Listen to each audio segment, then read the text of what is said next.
This is Pod Populi. Podcast for the people.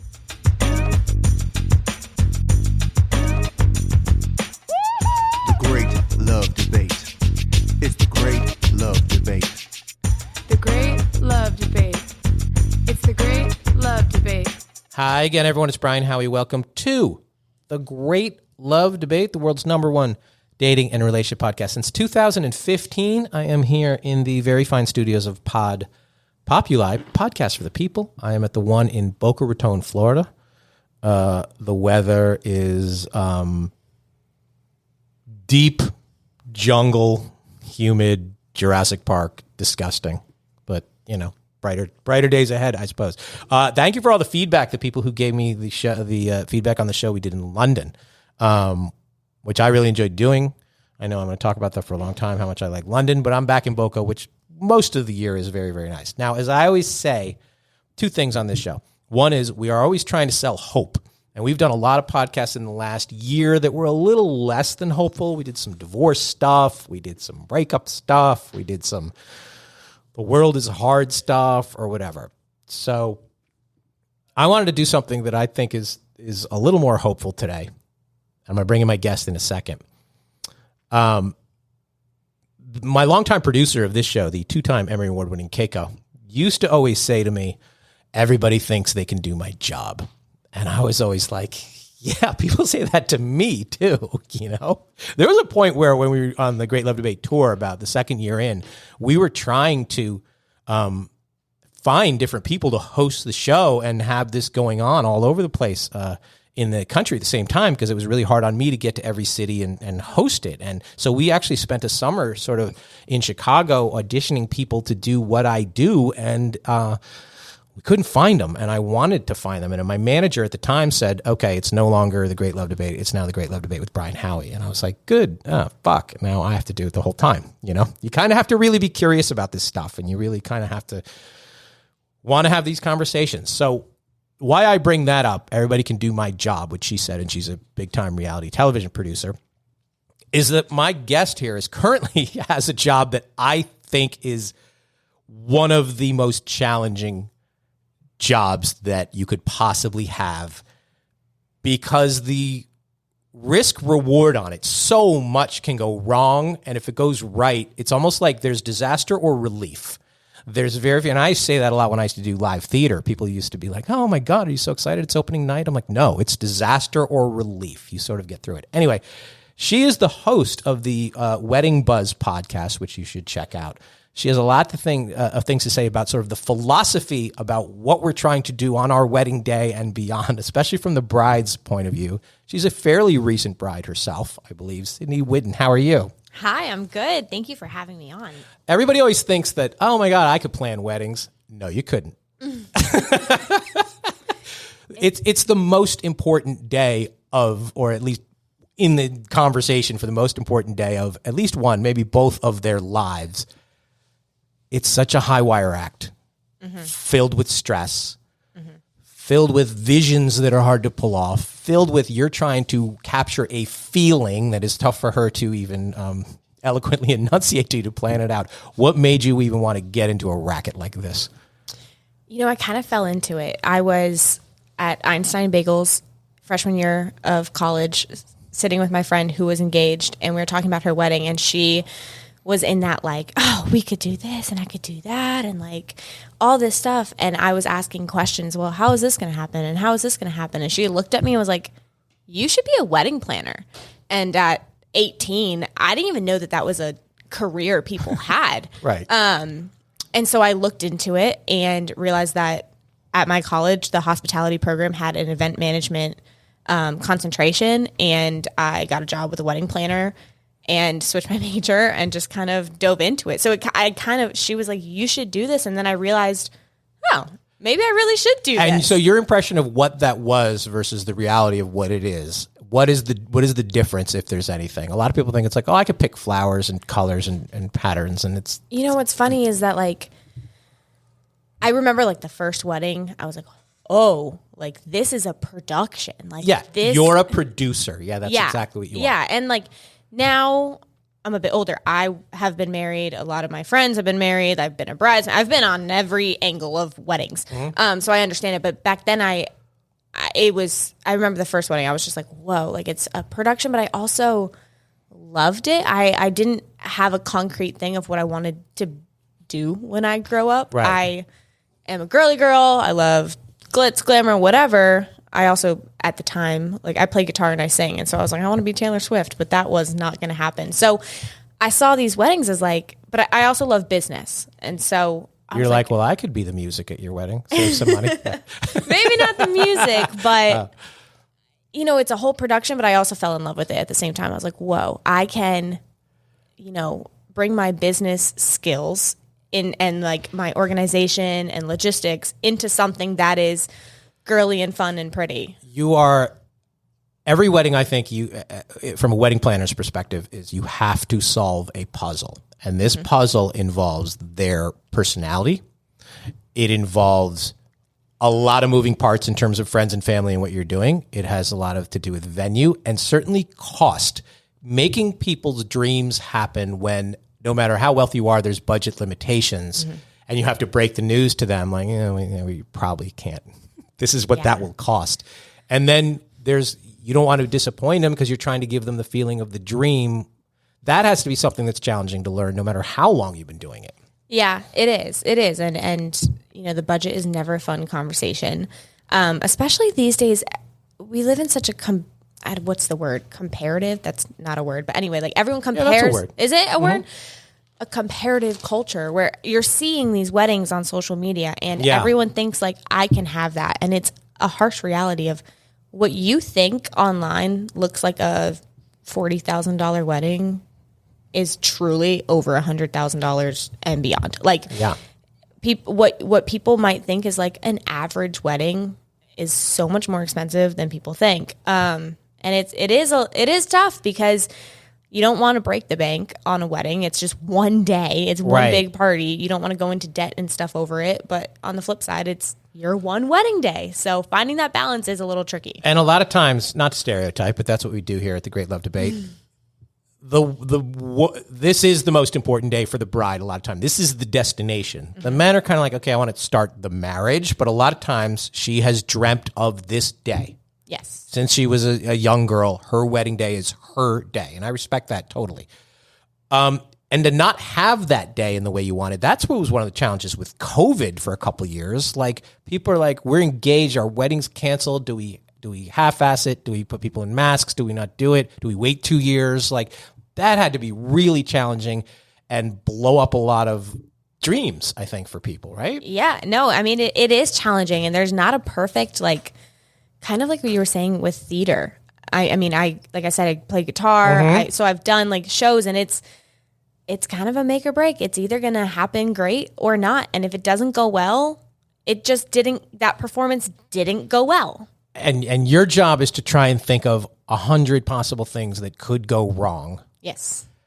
And if you're lucky, you get 90% of them right, and you just get some luck. It's preparation and luck. Hope it makes it up, but a lot of things can happen. I said on this podcast a few months ago about how my cousin was just hung over from the rehearsal dinner the night before, and he just fainted on the altar. Like that just put a damper on things. And I remember the wedding planners there had to leap into action with some quick music and some entertainment. Like you have to be prepared for this happened. You have to be prepared for the flowers weren't exactly what she wanted. You have to be prepared for too many people, too few people, cancel. All these kind of things can go wrong, and you're in the eye of the blame. They're entrusting you with their dream and their money, and you got to hit that bullseye. Yeah. I feel like I'm stressing you out talking about it. You're like, I'm going to go back into some other job. Yeah. I quit. Yeah. No, you're right. You're right. And I think that it is just our job to think of all these things. And, you know, there is no perfect, but there are things that you can do to prepare yourself well. For example, like the timeline, I overestimate everything. I like an hour and a half cocktail hour. You know, give people food. They're okay for an hour and a half. They don't realize as long as they have food and drinks, they won't realize that it's an hour and a half instead of an hour.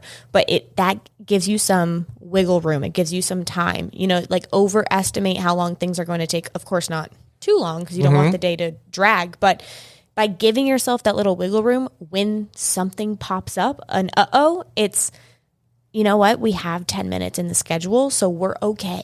We're okay. Let's figure it out because we have this time. I always like packing, the way that I suggest people pack things for every event kind of separately so that you have your little like emergency kits ready to go. So it's, of course, there might be an or something, but at least it's not like and we have no supplies, no backup plan. It's hey, we have this kit. Let me go grab it. We're going to be okay. What is the proper amount of time? You bring up timelines from the time somebody meets with you. Are most of them like we're getting married in 9 months, or is it 2 months, or is it all over the board? Is it 2 years? What is that venue specific? Sometimes they're like, we want to get married here, and it's like, good luck. I think it's something that I think it's funny that I can't put a number on it because it's so different. I think it depends on kind of the budget of the wedding. Smaller budgets a lot of the time are more quick, casual, let's just get it done. And okay, we can whip this together in 3-4 months. Bigger budgets often are aligned with brides who want things to be a certain way, and that takes time. So it really varies. It's funny. I did a wedding expo a couple weeks ago, and I ask every bride that comes, when is your wedding? And when did you get engaged? What's your timeline here? And I get everything from like, my wedding is in October. Can you help us out? To my wedding is October of 2025. Yeah. Well, a lot of people are waiting on the perfect venue. There's a lot of really fantastic venues in this part of the world, but then you're dealing with weather at certain times of the year. You know, you can go get, try and book the Breakers up in Palm Beach or Addison here in Boca Raton or the Boca Raton Resort or something like that. You got to hit the right day and the right time and all that. The biggest, I don't think negotiation is the word, but maybe is the food, is the DJ versus band? What is the thing that is the biggest part of negotiation? Is it, what are we serving? Cocktail hour, location? What is it? It's funny because it depends. Are you talking to the bride or are you talking to the groom? I think I'm talking to the bride. Maybe I'm talking to the father of the bride. I don't know. I can tell you, father of the bride and groom usually care about food and bar. And the bride often cares about the pretty of what are the flowers. What's this going to look like? The aesthetic. Father is usually budget. I mean, we're being super stereotypical. Well, that's right what now. we do here. Well, I'm going to be even more stereotypical. I can't tell you how many guys are upset about fall weddings because it falls on college football Saturdays, which is a really big deal to a lot of people, especially in this part of the world. Yeah, for sure. I mean, that my husband is one of those guys that would be devastated if we had to go to a wedding. And then they're watching on their phone or they're in the bar on the TV. It's like, go Buckeyes or whatever their team is. And the bride is like, this is my day. This is my day. Yeah. The one thing that like I kind of suggest to people is like, if your spouse isn't super into the planning, don't make them be. Include them in some things and like ask them like, hey, this means a lot to me. Right. Please participate. But like, if it's just not their thing and they're saying, like, you know what, honey, like you pick, then. Right. And there's a fine line between showing support and showing indifference. Yes. And you have to be like, what I support everything you want, run anything by me. I'll give you my ideas if you want them, but I want you to have the freedom to create the day that you want today. And that's it. I think that's reasonable. A lot of guys aren't very good at having that conversation. No. And I agree. There are some guys that are probably not very nice about it. And then there are some brides that are probably like way overboard of wanting him to be as excited. And I think just because he's not as excited about the flowers doesn't mean that he's not excited to marry you. Right. Because like I said earlier, he's like, let's get to the honeymoon. My husband wanted to get married at Bass Pro Shops. And so it's like, I love Bass Pro Shops. And he was serious. I mean, it's a great place. Like under the bear. So the one in Island Murata in the Keys actually has like a little beachfront and they do weddings and it is pretty. Yeah. It is pretty. No hate on Bass Pro, but that was not my vision for the day. Right. And the thing is, it's like, I could have kept asking him like, what do you think? What do you think? He honestly, that's what he wanted. And he wanted to walk down the aisle to the James Bond theme song. And so like, I couldn't keep asking him what he wanted because that's what he wanted. And it was not going to happen. So But he also at the same time was like, it's okay, babe. Just you pick what you want. Right. How, again, another stereotype. Generally speaking, does the father of the bride write the check? Often, yes. Often, yes. Of course, there's so many other situations. Yeah, it's tough when two young people are trying to pay for their own wedding. That is a hard thing too, because they want to give it, and you don't want to just have a bowl of chips. You kind of want to. There's always people who unfortunately don't have a good relationship with their father, or they're some people, if they're later in life, they might be more successful than their parents are, and so they end up paying for their own wedding. Yeah, that's and not, true too. Like asking their parents. My dad, who had a fair amount of money, my sister, who had a giant, ridiculous wedding. My dad drew the line at the champagne toast. He's like, I'm not paying for people to take one sip and put it down, and that is like 15 grand worth of champagne or whatever. He goes, no. And she freaked out. They had a huge fight about it. He's like, they can have their wine, they can take a sip of whatever their beverages. I'm not paying for it. And I thought, like, drawing a line there. Yeah, it's 400 people at this wedding. That's where he's like, I'm not paying for that. I'm not paying for that champagne. No, honestly, when we're talking budget, that is a common thing of like, if you're okay with not having the champagne toast, like just do a toast with whatever drink they have. Right. So much champagne gets dumped at the end of the night. It does. I agree. All right. Well, we have to pay for things like champagne toast around here. So I'm here with Sydney Whidden. She's the host of The Wedding Buzz. We're talking about happily ever after, I think. But I got to take a quick break, and we will be back right after this. And we are back. Now, I'm not going to, you haven't been doing this that long. You haven't been doing this for 35 years, but have you run into a situation where you're like, ooh, these people probably shouldn't even be getting married? Or they're just, everything is a fight, and you're like, this doesn't bode well, or no?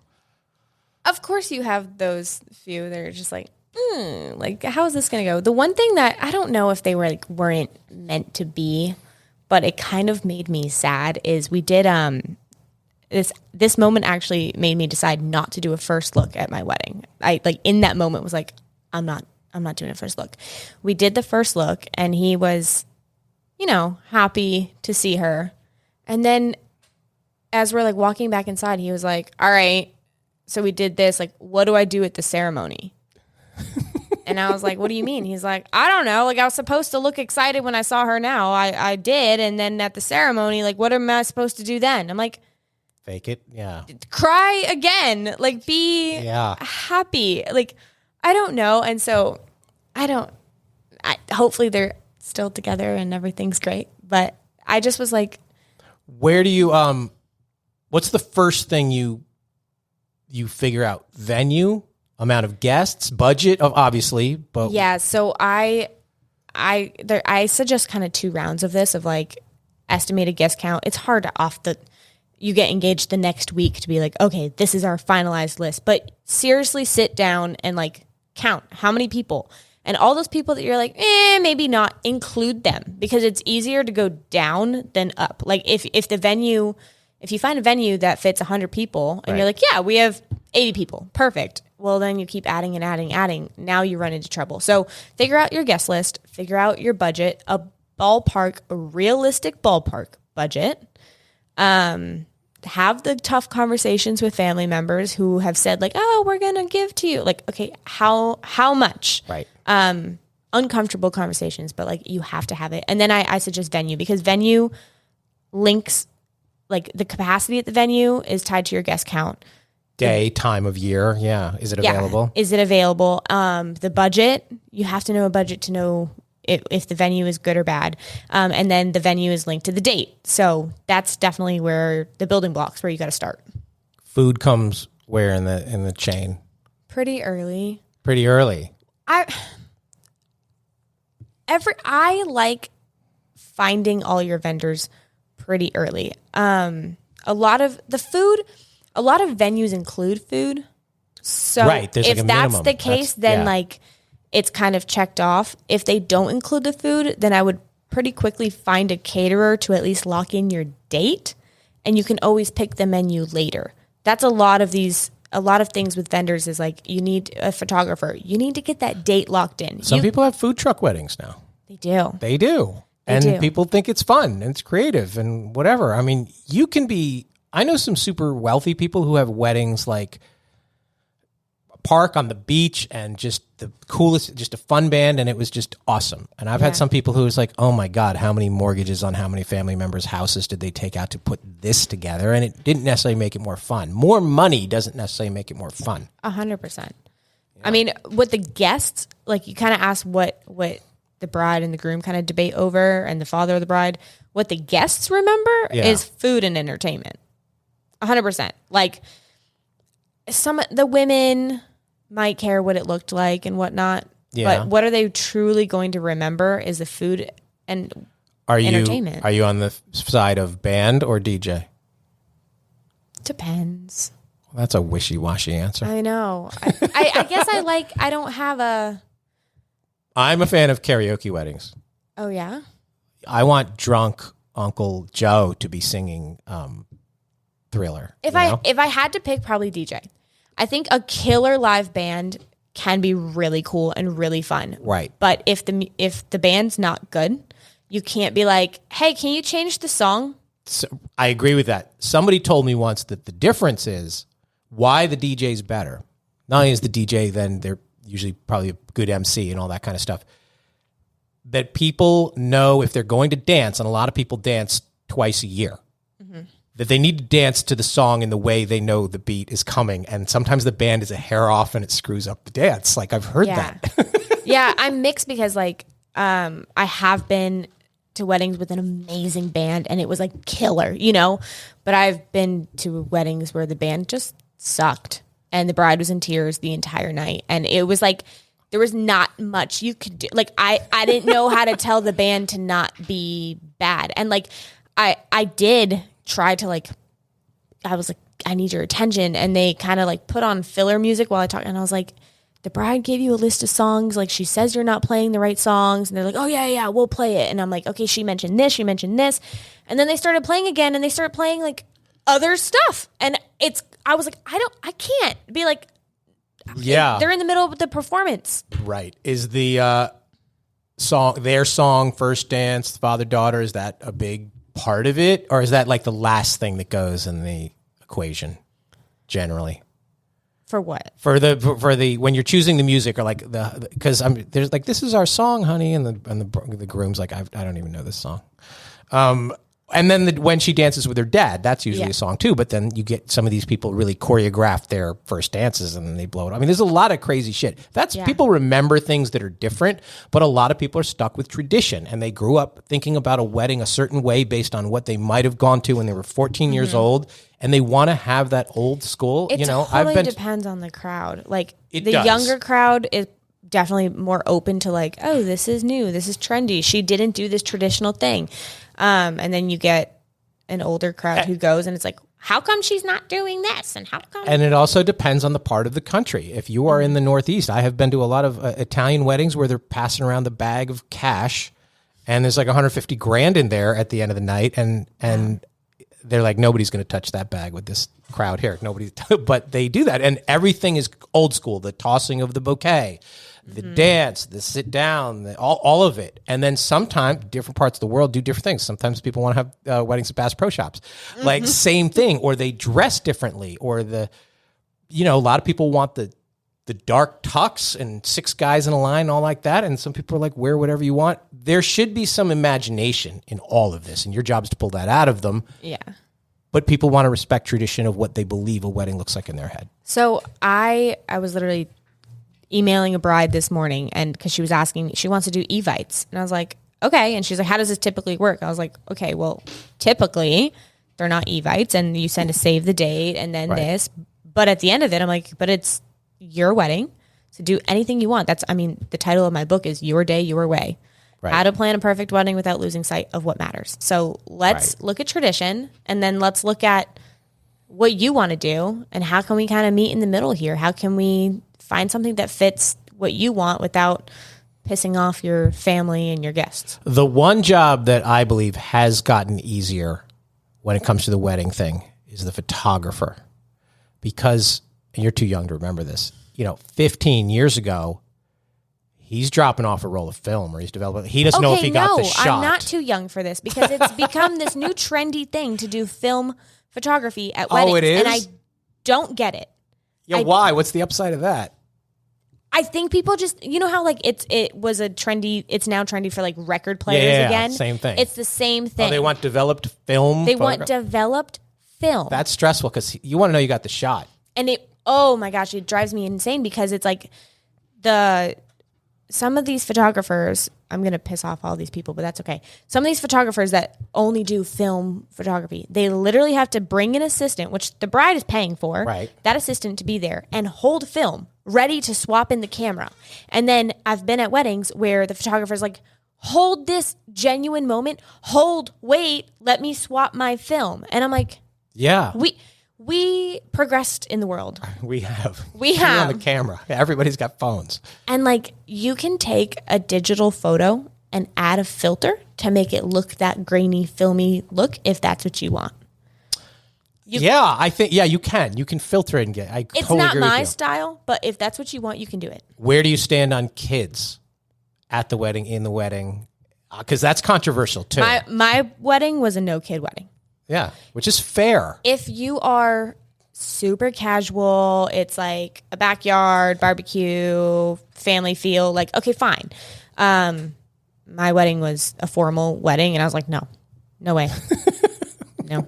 Because with all it, like a theater, like a performance, it happens once, and I don't. You can't risk something. Sorry, parents and kids, but yeah. The amount of money that we paid for the video and everything, no. Is there one thing looking back on your own wedding that you're like, now that I know things, I wish I did this? Or I would have done this differently? I wish like, my wedding was perfect. Mine Nothing. was perfect. No, definitely not. The favors I did, which I had this debate with my parents just the other day, I did these favors that were like little seedling trees, and I was so focused on trying to do something different that I did these seedling trees, and then at the end I was like, this is stupid. Nobody wants a tree. Like, which my mom is like, yes, they did. Like her friend Ed, Sandy and Ed, shout out to the Sheehees. But he has the tree, and he like sends pictures, and it's growing, and he potted it and all this. So some people like still have it. But I was like, this is a lot of trees went to the garbage. Here's my, I know, it was a good idea though. That's the kind of thing on paper. They looked cute. It was like packaged cute and had our names on it. But at the end, I had a planner, and watching her like try to hand out these trees, and people who had been drinking all night were like, I don't want a tree. Like, one thing that bothers me I love to go to weddings. First of all, if somebody invites me to a wedding, I'm going. If somebody wants me there on like the most important day of their life, of course I'm going. I've been to weddings on the other side of the world because people are like, I can't believe you're going to that. I'm like, they wanted me there. So that's my own need to be wanted. What I do not want is to be at a singles table. I don't like the concept of it. I don't like it feels like the loser table. It feels like, because we put these people next to each other, they're randomly going to find love. Randomly going to end up together. Yeah, I don't like it. I think it's like, hopefully you guys can be us someday. I agree. Like, it's not good. So a lot of people do like a head table of all the bridesmaids and groomsmen. Like the dais, yeah. I don't think it's a bad thing. It's, if you want it, definitely do it. Something that I prefer is just like group your people together. Mm-hmm. Like for example, at my wedding, my sister was my maid of honor. Instead of making her sit like right next to me or at this head table with my bridesmaids that she wasn't really friends with, I had invited some of her friends from grad school that she doesn't get to see that often, because I became friendly with them too. Yeah. And so I put her at a table with them, and they were like ecstatic. They haven't seen each other in months, but they were so close all grad school, you know? So it's like, I put. That's always a weird dynamic at weddings. You have the college friends, you have the family, you have the work friends, you have this weird sort of. I like doing tables. Do a work table, do your college table. People are going to enjoy it the most. They don't want to sit with strangers or a singles table. They want to sit with who they know. And if you're giving a toast out there, it's not for amateurs. Get some help. You want to call me? I can write a really good eulogy, and I can write a really good toast. But, I don't want to hear like the first time I saw those two, I knew I'm not only, you're not just gaining a husband, I'm gaining a brother. Like, I don't want to hear that. Like, think outside of the box. Yeah. Get a professional to help you. Here's my most controversial wedding take, and the women get so mad when I say this. I will take it to the grave. The way that most women wear their hair on their wedding day, like tight, lacquered, pulled up or whatever, you would never wear it that way to a club. And when you're going to a club, you are trying to look as hot as you have ever looked. So why on your wedding day are you wearing your hair in a fashion that you will never wear again in your life and you have never worn to that point in your life? Seems like the wrong time to take a risk. Do you know that all the women might hate me, but I agree with you? There we go. This has been my, like, you just, like, outed me. I've had this, like internally, every time I see brides with these, like, little buns and, like, real updo, tight and severe. And I'm like, you kind of look bald from the front, and I don't get it. And they're like, well, I want it out of my face. Well, there's a lot of ways to keep it out of your face, but who cares if your hair's in your face? You look hot. Like, get a goddamn beret. Not that what I did for my wedding was like, now I'm like, oh, what I did. But like, I put the front back so it wasn't in my face, but the rest was down so I didn't look bald and I looked like myself. Right. A lot of times it's like, oh, you don't look like that ever before and ever again. Why are you, of all the days to gamble or to take a chance on a look that you don't normally do, I just think it's not a good idea. So what I really suggest the brides do when they go to their trial for hair and makeup is don't go on Pinterest. I mean, you can go on Pinterest, but like, don't bring a bunch of pictures of other people. Right. Find a few pictures of yourself where you feel like you look amazing. Like, I love myself in this picture. Bring that and then say, hey, do an elevated version of this. And we have so many pictures of ourselves these days. There's just another advantage. Like, oh my God, I looked great that day.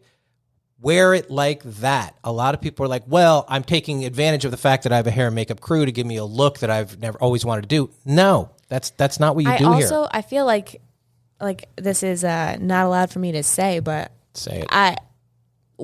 When my hair is in a bun, it's like when I look like a homeless person around the house. Yeah, you also look stressed or not happy. It's an unhappy. Like, it's not a fun look. If hair is in a bun, it's probably not like.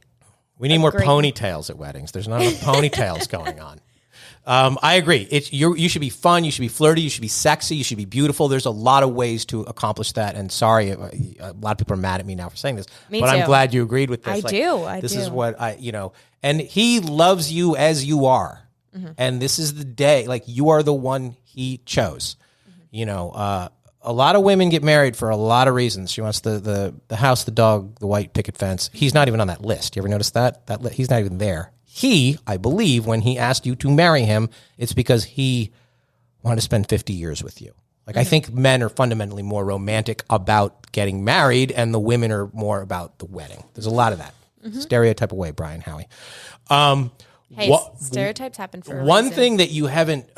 Is there something that you're like, oh my God, I can't wait for to suggest this to the right couple to have them try it in something that you have not encountered, either being at a wedding or doing what you do for a living? That are like, I wish a wedding just had a bunch of hula hoops. I don't know. Is there something that you're like, somebody needs to take a chance and do this at a wedding, or is that putting you on the spot too much? No, I mean, I don't mind being on the spot.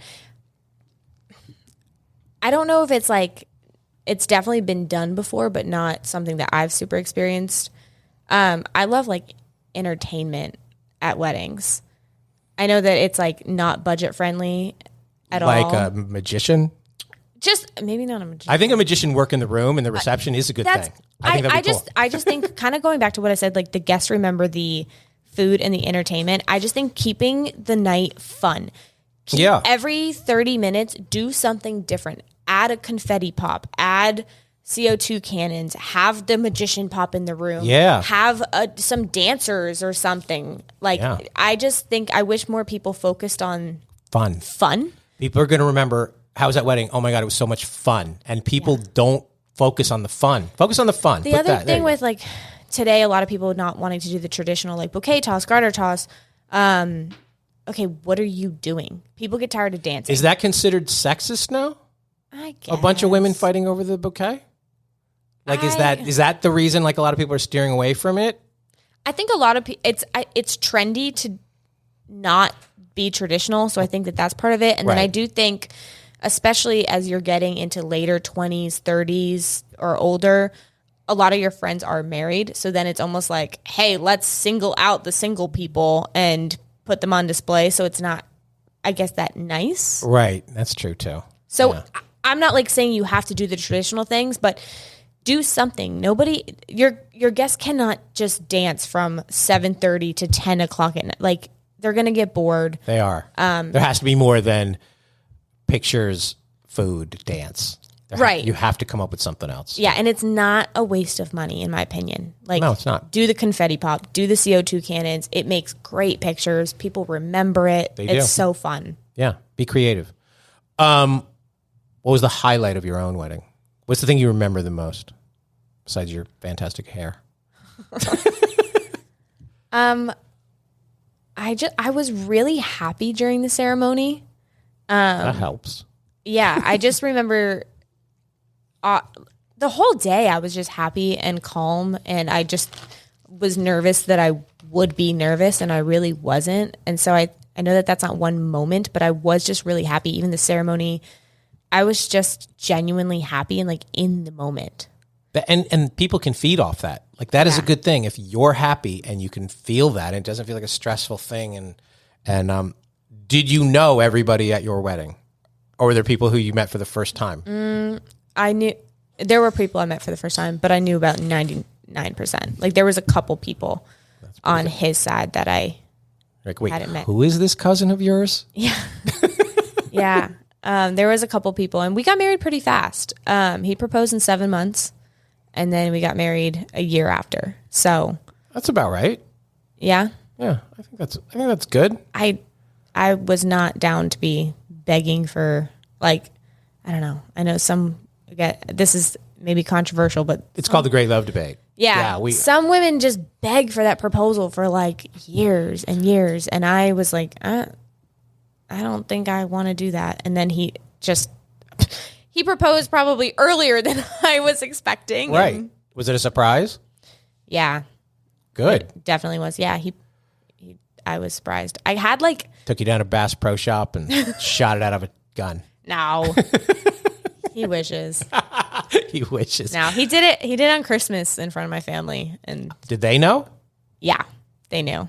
Good for I him. knew. So I had like weird feelings. Like, I decided, I don't know why. I went through like, I'm going to vlog. And normally he's like, put the camera away. Like, I don't want it. And that day he was like, here, babe, I'll help you set up your camera right before we were about to open presents. And I was like, huh? But then I also was thinking like, no, there's no way he's going to propose. But he did. All right.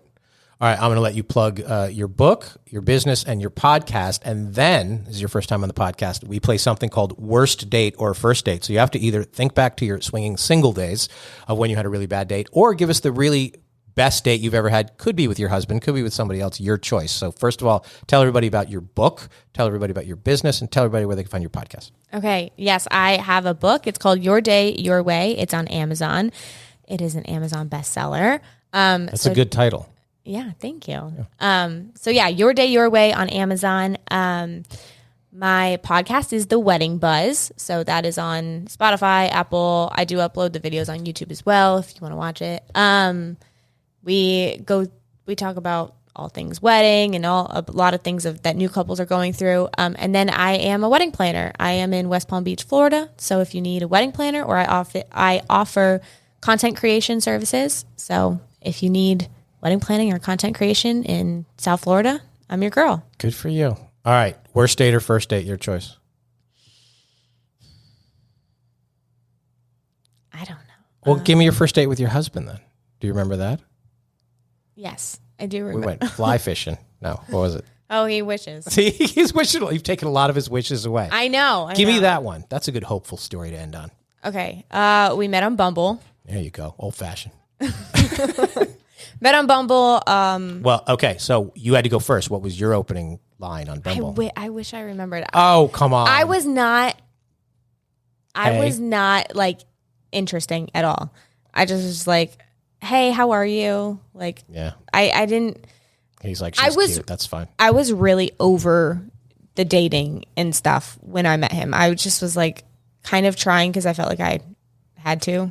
But so I don't know, probably something boring. Hey, how are you? But we did click like right away. We met 3 days later. We went to Elisabetta's on Atlantic Avenue for In dinner. Delray Beach, Florida. Yeah. But we met May of 2020. It was COVID. Everything was closed. Yeah, it was a little less closed here in South Florida, but it was still, that was a weird time to do it. It was super weird. So it wasn't like that extravagant or anything, but it was sweet. We literally sat in his truck and just talked for hours. That's got as good hours. That's got as good a chance to work as anything else. A couple hours, we just sat and talked because there was nothing else. The movies were closed. Yeah, that's like true. Well, you're 2 blocks from the beach. Yeah, I guess we could have gone there. It was raining. Nope, we just sat in the parking lot in the truck. We did. And here you are. And here we are. Good for you. Thank you. This was fun. This was a little splash of hope on sort of a negative series of podcasts I've had. I'm sorry about that. We cover all sides. We're 400 and something episodes here. We got to slice this apple a lot of different ways. As far as us and the Wedding Buzz, like, share, follow. Please review this podcast and Wedding Buzz. Your reviews mean a lot in the podcasting ecosystem. Shoot us an email, greatlovedebate@gmail.com. If you have some thoughts on wedding hairstyles or anything else that I said about this or anything else, we have a listener letter, a mailbag episode coming up, I think either the next episode or the episode after that. I have a fairly big celebrity who I've been trying to get on for a long, long time coming up the week after that. Go to greatlovedebate.com. I think there's some live shows to finish out the year. I don't know. I'm losing my mojo on it only because I'm tired of traveling, but I do have some obligations to do some live shows. Like I said, we lost a bunch of our live tour shows to COVID and got to make them up. Got to give the people what they want. Because as always, at the Great Love Debate, we never stop making love. See you next time.